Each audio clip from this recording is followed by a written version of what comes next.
Bapak, Ibu, saudara-saudara yang dikasihi Tuhan, sebelum kita mendengarkan firman Tuhan, nats renungan untuk kita hari ini, marilah kita bersatu di dalam doa. Damai sejahtera Allah yang melampaui segala akal, itulah yang memelihara hati dan pikiran saudara-saudara di dalam Kristus Yesus Tuhan kita. Amin. Bapak, Ibu, saudara-saudara yang dikasihi Tuhan, firman Tuhan nats renungan untuk kita hari ini, Kamis tanggal 15 Mei 2025, sesuai dengan Almanak HKBP, tertulis dalam kitab Amsal, pasal yang ke-19 ayat 17. Amsal 19 ayat 17. Siapa menaruh belas kasihan kepada orang yang lemah, memiutangi Tuhan yang akan membalas perbuatannya itu. Siapa menaruh belas kasihan kepada orang yang lemah, memiutangi Tuhan yang akan membalas perbuatannya itu. Demikian firman Tuhan. Kita harus memiliki belas kasihan. Saudara-saudara yang kekasih, mungkin kita heran membaca perkataan penulis Amsal yang mengatakan bahwa kita memiutangi Tuhan. Siapakah yang berhutang, Tuhan atau kita? Sebenarnya kitalah yang berhutang kepada Tuhan, dan hutang tersebut adalah hutang yang tidak akan pernah bisa kita bayar lunas sampai kapanpun. Kalau demikian, apa yang mau disampaikan penulis Amsal kepada kita?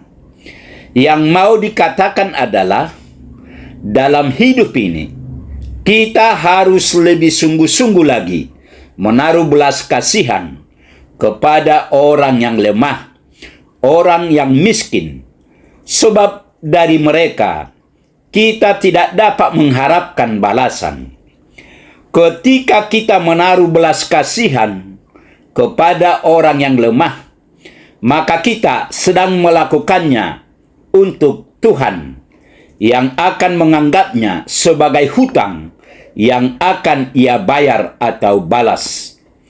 Jika kita memberi kepada orang yang lemah dengan hati yang tulus, perbuatan kita itu akan mendapat balasan dari Tuhan, sumber segala berkat dan kasih karunia. Sebab memberi dengan kemurahan hati dari milik kita membuat kita percaya Tuhan untuk menyalurkan berkat-Nya yang lebih besar lagi. Memberi kepada orang yang lemah dan kekurangan membuat prinsip keseimbangan yang Tuhan inginkan berlangsung. Dalam Amsal 19 ayat 17 berbunyi, barang siapa yang mengasihi orang miskin, yaitu memberi pinjaman kepada Tuhan, maka Tuhan pun akan membalas kebajikannya. Kalau dalam Alkitab terjemahan baru dipakai kata orang yang lemah, dalam terjemahan lama dipakai kata orang miskin. Ini terjadi karena kata Ibrani yang dipakai dalam ayat ini adalah dal, yang artinya orang miskin, orang kecil, orang hina, orang lemah, orang yang merana. Dalam bahasa Indonesia, orang miskin artinya tidak punya harta benda, serba kekurangan, penghasilan sangat rendah. Pada umumnya dihubungkan dengan hal materi, terutama uang.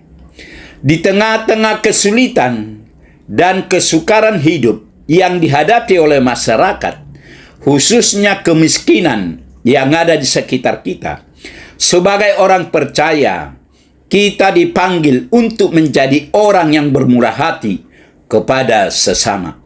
Memang menjadi orang yang bermurah hati itu bukanlah sesuatu yang gampang, tetapi kita harus menyediakan diri untuk belajar dari Yesus itu sendiri.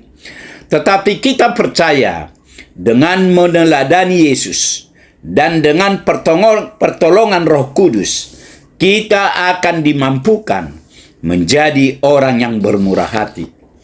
Oleh sebab itu, taruhlah belas kasihan kepada orang yang lemah dan miskin, dan lakukan dengan kesadaran bahwa kita berhutang kepada Tuhan.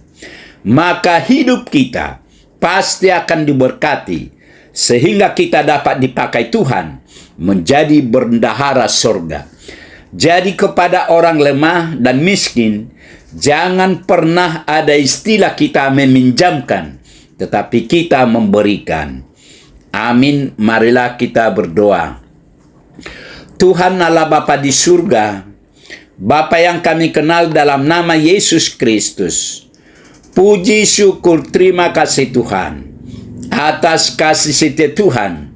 Hari ini kami boleh mendengar sebagian dari firman-Mu. Firman-Mu mengingatkan kami agar kami menaruh belas kasihan kepada yang lemah. Berkatilah firman-Mu ini ya Tuhan. Berkati kami semua anak-anak-Mu, agar kami tetap bersukacita memuji dan memuliakan nama-Mu. Terima kasih Tuhan, dalam Yesus kami berdoa. Amin.